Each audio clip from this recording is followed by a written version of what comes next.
Good afternoon, and welcome to the plenary session of the World Manufacturing Forum 2021.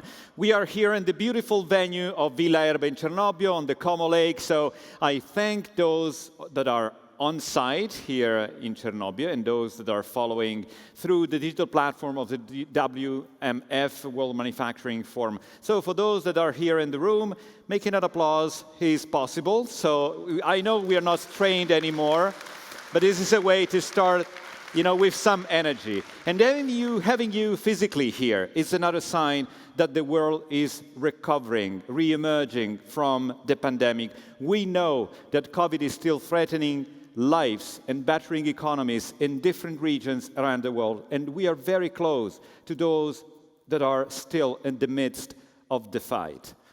But from an economic perspective, manufacturing is driving the global economic recovery. Its resilience has been crucial to navigate through the lockdown of the economies in the last 18 to 20 months. And is even more crucial and important today that we have to weather the storm of supply chain disruption, of shortages, of everything, of logistic chaos. So this is one of the things we're going to discuss in these 2 days of panels and keynote speeches. We will discuss how to create more future-proof factories, supply chains, and workplaces. How can we use policies, new business models, and technology to get also to a more sustainable model? We're going to have many different voices from many different places of the world. But now it's time for the introductory remarks. And so I'm pleased to welcome on the stage the chair of the WMF World Manufacturing Forum and chair of Confindustria Lombardia, Francesco Buzzella. Please welcome Francesco.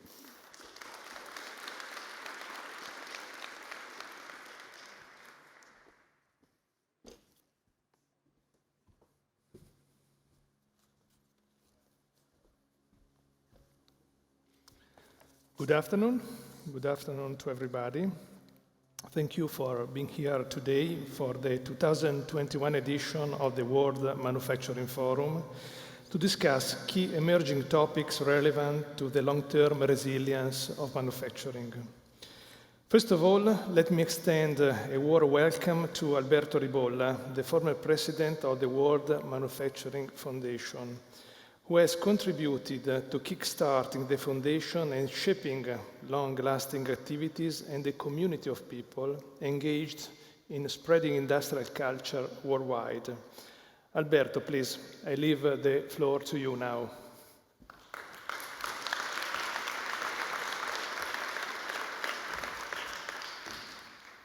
Thank you, Francesco. It's always an emotion to be on this floor, and 4 years have passed since 2017 that have been very, a lot of efforts we've been putting into this startup. We inherited an event that counted for a presence of 400 people, and now we have, in 2021, we have an event, last year we reached almost in distance, 3,800 connections that lasted more than 72 minutes. So a very large community that we have been able to create. Now the startup, the child, is turning, the first chapter is finished. We are going to start a second chapter under the new presidency, the new management. And it's been really a very good adventure. Let me thank, because of course this is the results is the fruit of the engagement of many people, starting from the 40 plus girls and boys that have been working with different roles for the World Manufacturing Foundation. I have to remember the first CEO, Rossella Luglietti, Marisa Marini, and then all the institutional partners. We have reached a number of around 30 organizations around the world. And I have to thank the people, 30, 40 average per year that have been contributing to the report. Now we have reached the 4th edition. and those who have contributed to the work of the steering committee. So many, the sponsors, everybody was believed in this adventure. I will end up my small speech remembering the great work done by the team, by the board of directors. The rector Resta is not here with us. Marco Taish, Marco Bonometti is somewhere, is over there, and the American partners that help us. I hope that Jack Harris is connected from the United States, and we wish him good health, and also Robert Mansfield that will join us later on. I have to more thanks to be given to the restricted committee that have been helping me with the day-by-day running of the business, Marco Tai, Silvia Pagani, Bob Mansfield, and Jack Harris. With them, we have had a very, very frank and fruitful cooperation. Last two things.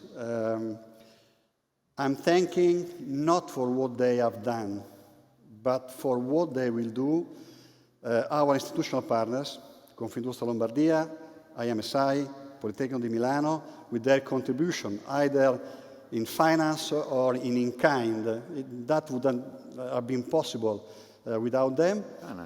Regione Lombardia, Roberto Maroni and Attilio Fontana that have been helping not only financially, but also politically, and the European Commission that has been a friend ever since 2011. Also with sensible contribution money-wise. Two other organizations I have to thank, United Nations International Development Organization, and the government of Canada. Through their embassy, they have been always friends with us and have been supporting with whatever they could do in order to facilitate our work. But last, not the least, I want to thank you, our community. As I was saying, last year we reached almost 4,000 people, 3,700. Also this year, more than 1,000 people, 500 today, 500 tomorrow, due to the limitation we have for the COVID, will pass through Villa Erba, all the 1,000 that will be connected in distance. So it's been a fantastic adventure.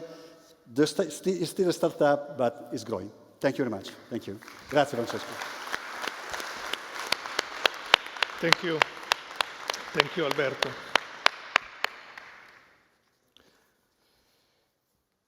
We are all facing unprecedented global challenges, and this means that building long-term resilience is even more important than ever.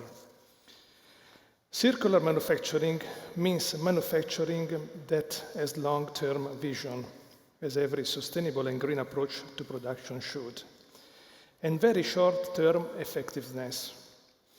This is possible thanks to the technological and digital revolutions taking place. There is no doubt that the world is moving towards the decarbonization of global economies, but the various economic areas are performing this transition through very different approaches. The ecological or clean energy transition, if you prefer, is not inherently harmful or prodigious, but it is actually a necessary process of technological change which cannot be managed on different timescales by the various areas of the world. At the same time, the green bet placed by Europe will not be free and will not be easy.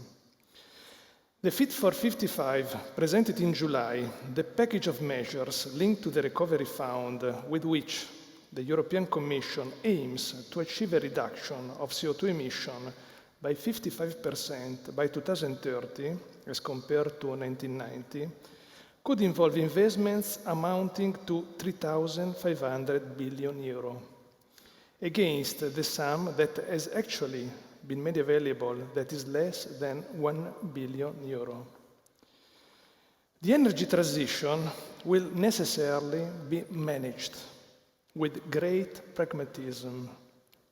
Also because if it leads to less competitiveness and less economic growth for Europe, this in turn will result in an increase in the gaps already in place. This would also mean fewer resources available for technological research and innovation. In order to move along this dual track of ecological transition and digital transition, I believe it is essential that the choices that governments and companies will make are not based on ideology, on mass consensus or slogans. Choices need to be based on pragmatism. The question could be, why should we still invest in manufacturing? Because even the latest crisis linked to the pandemic has clearly shown us that manufacturing represents the strongest factor of stability for nations. It is not for nothing that the economically and socially most disadvantaged areas of the planet are in fact the least industrialized. Manufacturing, we can say, has acted as a true vaccine for all the economies of the world.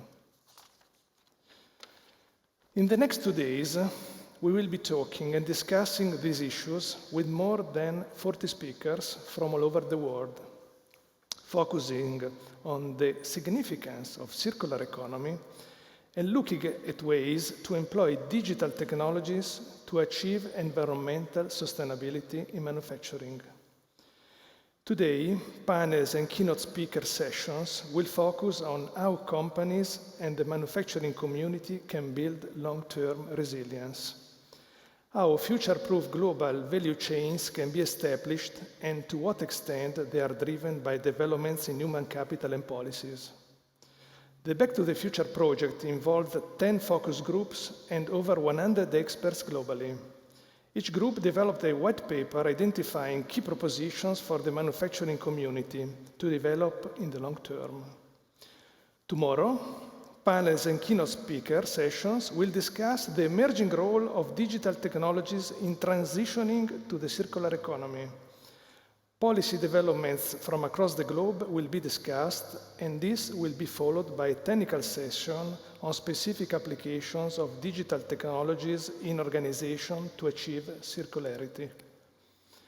Furthermore, the 2021 War Manufacturing Report will be presented, featuring the 10 key recommendations developed with experts globally and addressed to manufacturing stakeholders for the successful transition to digital-enabled circular manufacturing.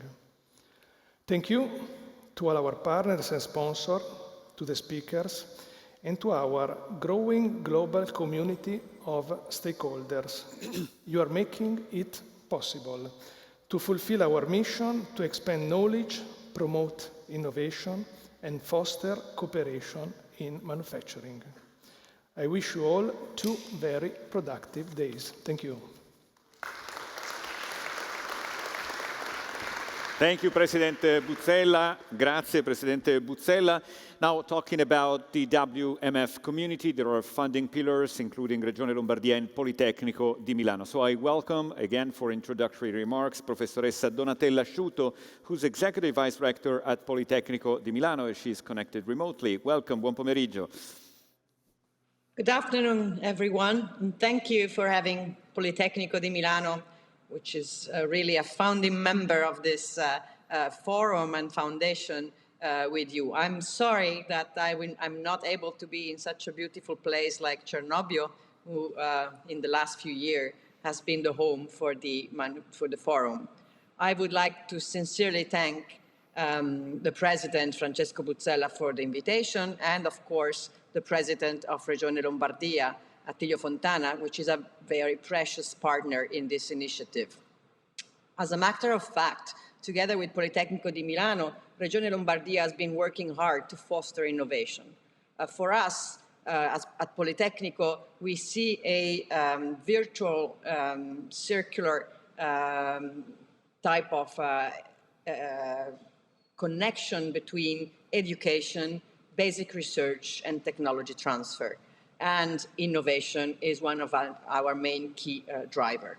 And for this, in the Bovisa neighborhood, in the northern outskirts of Milano, we are developing a very ambitious project, a district for innovation that combines research labs and departments with companies and startups to foster innovation for our companies and to be able to provide the technologies and the methodologies that will support their competitive advantage. A place where MADE, the Industry 4.0 Competence Center, is pivotal. It plays a crucial role in supporting enterprises, especially the small one, in embracing an effective and rewarding path in digital transformation and circular manufacturing. A path that is essential, if not mandatory, to meet the challenges of the National Plan of Recovery and Resilience that Italy has defined. You know it well, digital technologies and sustainability are the pillars of the plan, of a long-lasting recovery we are all counting on, and that should support our development and the challenges for climate change in the future years. Nevertheless, as you pointed out just before the pandemic, we need new competence to face these challenges. The skill gaps is a global issue with potentially devastating consequences that we, as the second manufacturing power in Europe, absolutely have to avoid. The lack of a skilled, upskilled, and reskilled workforce might easily lead to a deficiency in innovation and therefore to lower business performance and shrunken competitiveness. This is why our role as a university is to stand side by side with company and institution in this delicate phase of reforms and innovation. There are numerous possibilities ahead of us. And so we will continue to work with companies to make sure that they know how to face the new challenges and how to be able to take up innovation as part of their business day by day.